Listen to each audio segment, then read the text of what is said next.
이번에는 완전 희석 주식 가치에 대해서 알아보도록 하겠습니다. 먼저 왜 정확한 총 주식수를 파악하는 것이 중요할까요? 예를 들어서 만원짜리 비스켓이 있다고 가정을 해보겠습니다. 이 비스켓이 두 조각으로 이루어져 있다면 당연히 한 조각당의 가치는 5,000원이 되겠죠. 이 시장에서 저희가 이 한 조각을 3,000원에 살 수 있다면 5,000원짜리를 3,000원에 살 수 있는 거니까 당연히 살 것 같아요. 근데 알고 보니까 이게 두 조각이 아니라 네 조각으로 되어 있다고 가정을 해보겠습니다. 그러면 한 조각당의 가치가 2,500원이고 저희가 2,500원짜리를 3,000원에 주고 산 거니까 손해를 보는 결과가 나오게 됩니다. 이런 식으로 비스켓이 몇 조각으로 이루어져 있는지 아는 것처럼 기업의 주식이 몇 조각으로 되어 있는지를 알아야지 저희가 한 주식당의 가치를 정확하게 파악할 수가 있는 것입니다. 이 희석 주식수에 대한 논리는 다양한 상황에서 적용이 가능한데요. 가장 확실한 것이 상장 주식을 투자할 때 적용이 가능하겠죠. 저희가 주식 투자자라면 기업의 총 가치를 알더라도 결국 저희는 기업 전체를 사는 것이 아니라 주식 한 조각 한 조각을 사고 파는 것이기 때문에 주당의 가치를 아는 것이 중요합니다. 이 기업의 CFO도 마찬가지겠죠. 유상증자를 할 때는 주식을 파는 것이고 자사주매입할 때는 주식을 사는 것이기 때문에 결국 희석되는 주식의 총수를 알아야지 정확한 경영 판단을 내릴 수가 있습니다. 이런 상장 주식 투자뿐만 아니라 기업이나 자산을 M&A 할 때도 비슷한 논리가 적용될 수 있습니다. 바이아웃을 하면 기업 전체를 저희가 사게 되는 것이죠. 근데 예를 들어서 한 기업의 직원이 3년 동안 일하면 5만 주의 주식을 행사할 수 있는 스톡옵션을 받았다고 가정해 보겠습니다. 이 직원이 2년 동안 일을 했는데 마침 그때 딱 이 회사가 M&A가 돼서 매각이 된 거예요. 그러면은 이 직원 입장에선 조금 억울하겠죠. 1년만 더 일하면 5만 주의 스톡옵션을 행사할 수 있는데 그 사이에 M&A가 되는 바람에 이 권리가 사라졌습니다. 그래서 인수하는 측에서는 이러한 잠재적인 불만 사항들을 진화하기 위해서 M&A를 할 때 숨겨진 권리들을 행사할 수 있도록 가정을 하고 M&A를 하는 것이 일반적입니다. 그렇기 때문에 인수할 때 총 얼마의 가격을 지불해야 되냐 판단을 내릴 때 이렇게 숨겨진 희석 주식에 대한 판단도 함께 내려야 되겠습니다. 소수 지분을 투자할 때도 비슷한 논리가 적용되는데요. 저희가 20%의 지분인 줄 알고 회사에 투자를 했는데 알고 보니까 임직원에게 엄청나게 많은 스톡옵션이 있었다면 이게 20%의 지분이 아니라 결국에 10% 혹은 그 아래로 떨어질 수도 있겠죠. 그런 식으로 미래에 희석되는 가치들을 미리 계산을 하고 예측한 값을 저희가 반영해줘야 되겠습니다.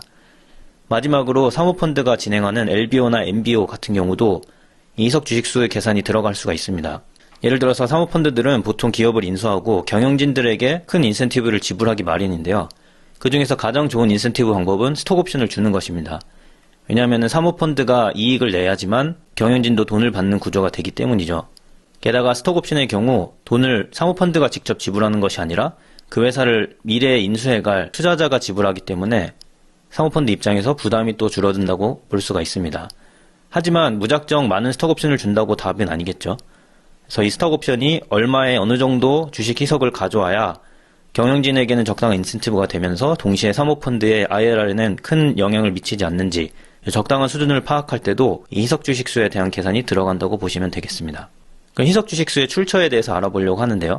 희석 주식수가 사용되는 것은 시가총액을 계산할 때 사용될 수 있겠죠. 그래서 주식 가격에다가 유통되는 주식수만 곱하는 게 아니라 저희는 희석되는 부분까지 고려를 해서 완전 희석 주식수를 곱하면 되는 것입니다. 완전 희석수의 계산법은 유통 주식수에다가 희석되는 주식수를 더해주면 되겠죠. 유통 주식수는 간단하게 총 여태까지 발행된 주식수에다가 자사주를 빼면 간략하게 그걸 수가 있습니다. 그런데 희석되는 주식수는 현재 주식으로 거래되거나 발행되진 않았지만 그럴 가능성이 있는 주식을 저희가 계산을 해줘야 돼요. 그래서 다양한 출처에 대해서 정확히 알아야 하고 계산법에 대해서도 같이 얘기하고 또 실습을 해보도록 하겠습니다. 5가지의 출처 중 첫 번째는 스톡옵션인데요. 스톡옵션은 임직원들에게 적당한 조건을 충족하면은 주식을 싸게 살 수 있는 권리를 주는 것입니다. 이 스톡옵션은 임직원들에게 인센티브를 일치시키는 것도 있고 또 IT 업계처럼 이직이 잦은 경우에 이것을 방지하기 위한 도구로도 활용됩니다. 당연히 미래에 스톡옵션이 행사되면 주식수가 늘어나기 때문에 희석이 되는 주요한 출처라고 볼 수가 있겠습니다.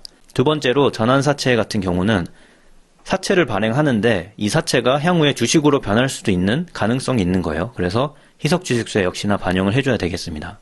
세 번째로 주식 워런트는 전환사채와 비슷하지만 전환사채는 채권 자체가 주식으로 변하는 건데 워런트는 채권은 채권대로 발행이 되고 그거와 더불어서 발행이 되는 것입니다. 그래서 채권 자체가 주식으로 바뀌는 게 아니라 스톡옵션처럼 추가로 현금을 납입해야지만 주식을 살 수 있는 그런 권리를 부여하는 경우를 워렌트라고 부르게 되겠습니다. 네 번째로 전환 우선주가 있는데요. 전환 우선주는 우선주이지만 보통주로 전환할 수 있는 권한이 있는 거예요. 그래서 역시나 희석 가능성이 있겠습니다. 한국에서는 사모펀드들이 상환 전환 우선주 RCPS 형식으로도 투자를 많이 합니다. 그래서 RCPS 투자를 하면은 하방 리스크를 방지하면서도 미래의 주식으로 전환할 수 있는 권리를 가져감으로써 업사이드도 같이 가져가는, 그렇기 때문에 인기가 많은 종류의 투자법이라고 볼 수가 있겠습니다. 마지막으로 양도 제한 조건부 주식, 줄여서 RSU라는 방식이 해외에서 많이 쓰이는데요.